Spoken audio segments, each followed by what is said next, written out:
In a small, peaceful neighborhood, between cobbled streets and houses huddled together, there was a modest grocery store run by a woman named Claire. The store, much more than a simple local business, had always been a beating heart of the neighborhood. Its walls were lined with years of collective memory, telling the story of a community that, despite its challenges, had always been able to support each other. The smell of spices and fresh bread hung in the air, welcoming each customer who walked through the door looking for basic necessities, but also often a warm conversation with Claire.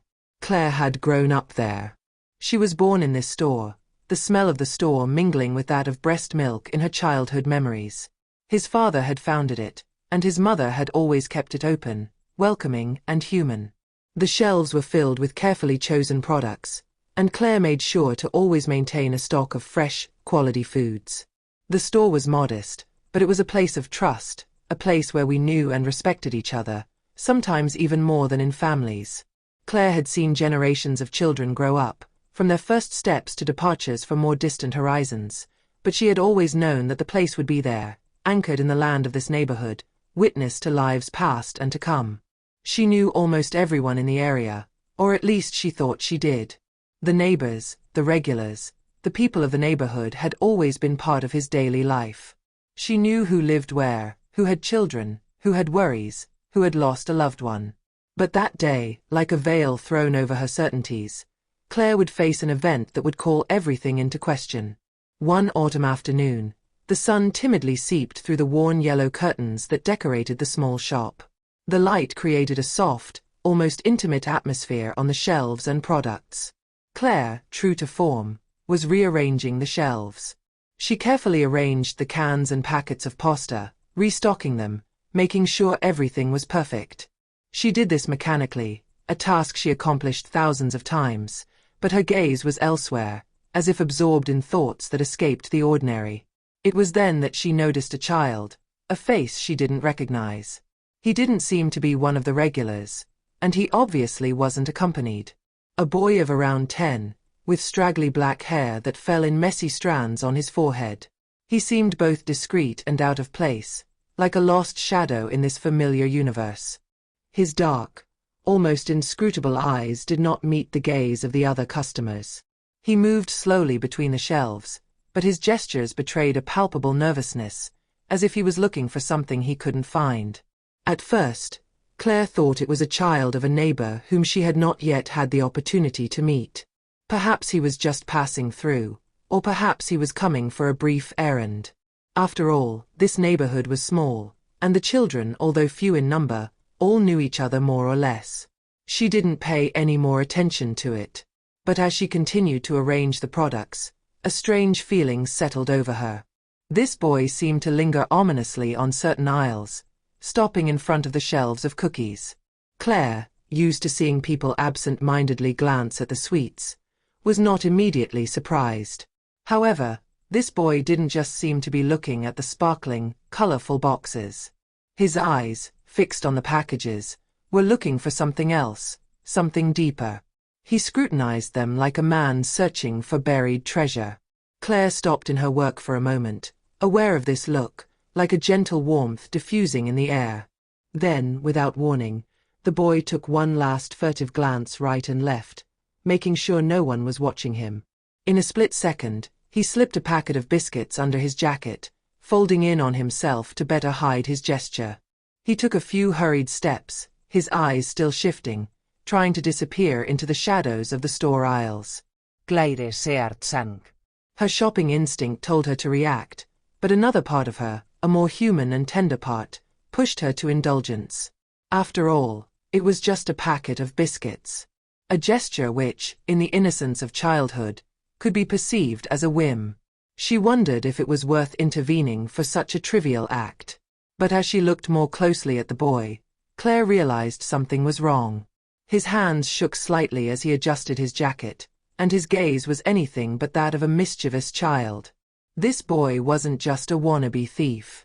No, he was carrying something heavier, something that weighed on his actions and his thoughts.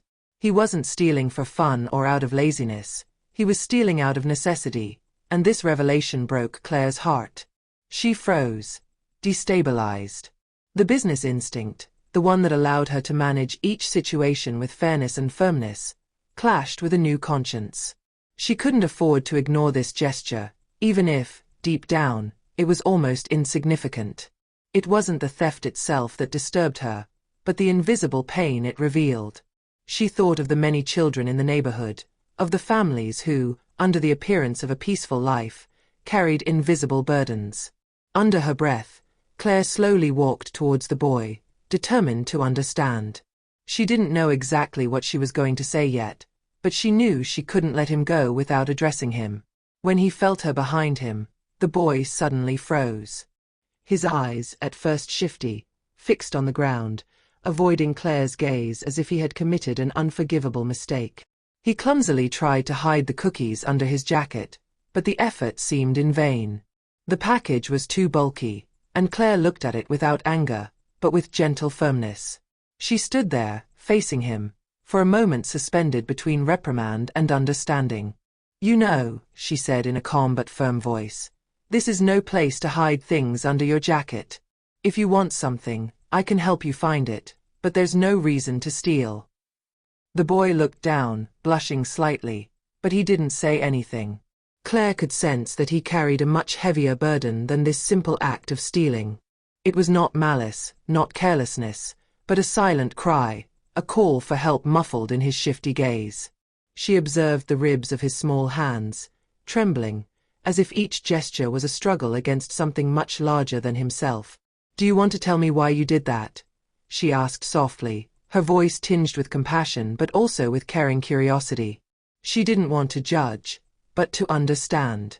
The boy hesitated for a long time, his eyes once again fleeing hers, before exhaling slowly, as if each word he was going to say required a monumental effort. My mother, she can't give me everything you want.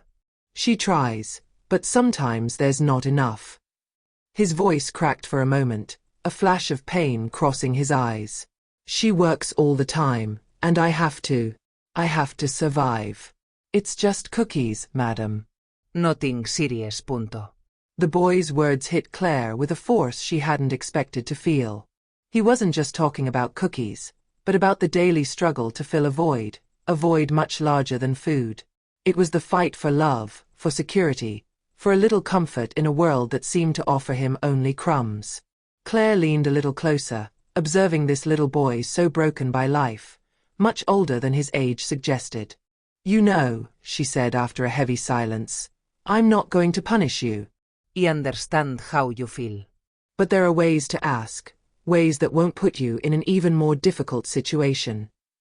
His voice was soft, but there was also a caring authority that carried. You can come see me and your mother. "I can help you." The boy slowly looked up, his pupils staring at Claire with an intensity she hadn't anticipated. What she had just given him wasn't just a chance to have a bag of cookies.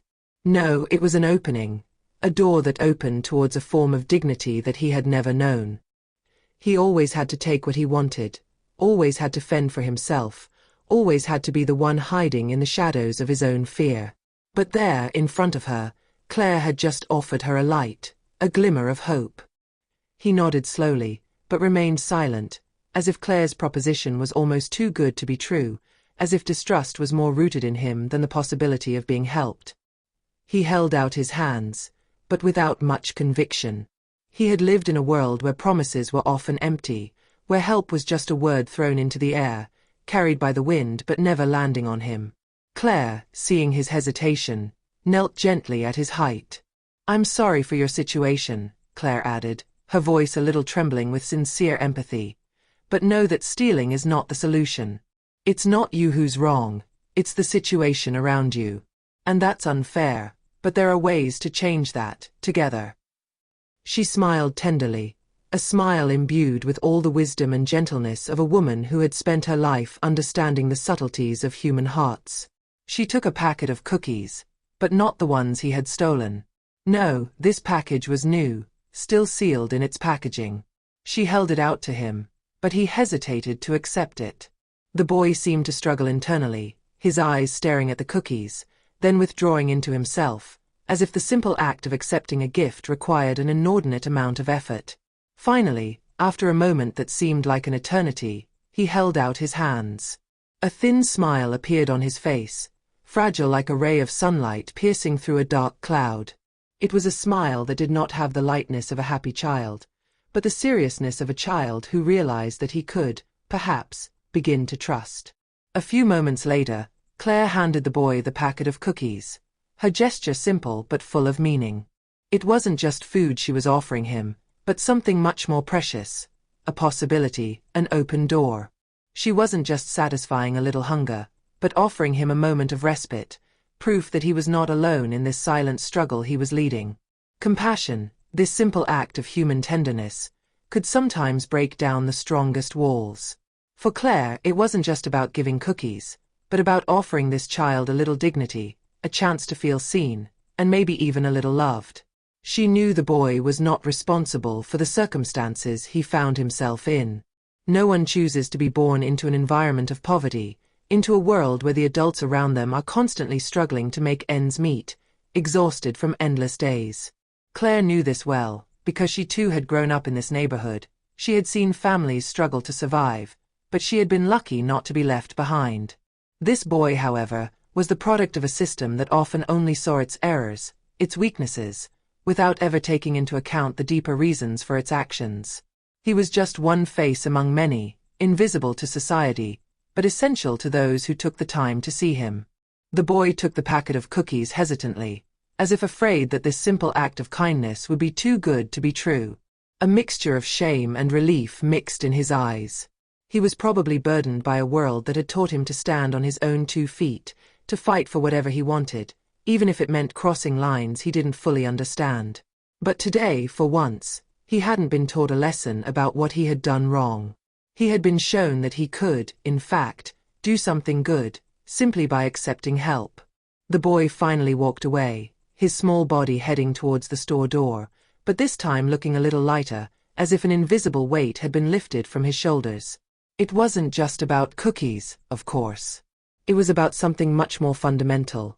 The idea that he was not a monster, that he was not a basket case, that he deserved to be treated with kindness, despite his mistakes. For Claire, the scene did not fade away so easily. She stood there, standing in her empty store, her hands still full of dust from the shelves, staring at the door the boy had just left through. This moment, as brief as it was, had opened something in her. She was not just a trader, she was a silent witness to the lives happening around her. And deep down, she understood that what had happened here was not just an act of charity. It was a step toward something greater, a realization that there was a way to fight against indifference, a way to break the cycle of invisible injustices that were stifling the community around her. She thought of all the other children like this boy, these little lost souls, often rejected or ignored, these invisible families who struggled in the dark corners of society. Children who hid behind acts of rebellion, lies or gestures of survival, but who, deep down, needed a gesture of kindness, an attentive ear, an outstretched hand. Claire, in this little store, had made a difference, but it was only the beginning. There was still so much to do. She took a deep breath, feeling a heavy weight settle on her shoulders. She knew that, despite the beauty of this gesture, she could not change everything on her own. But one thing was certain.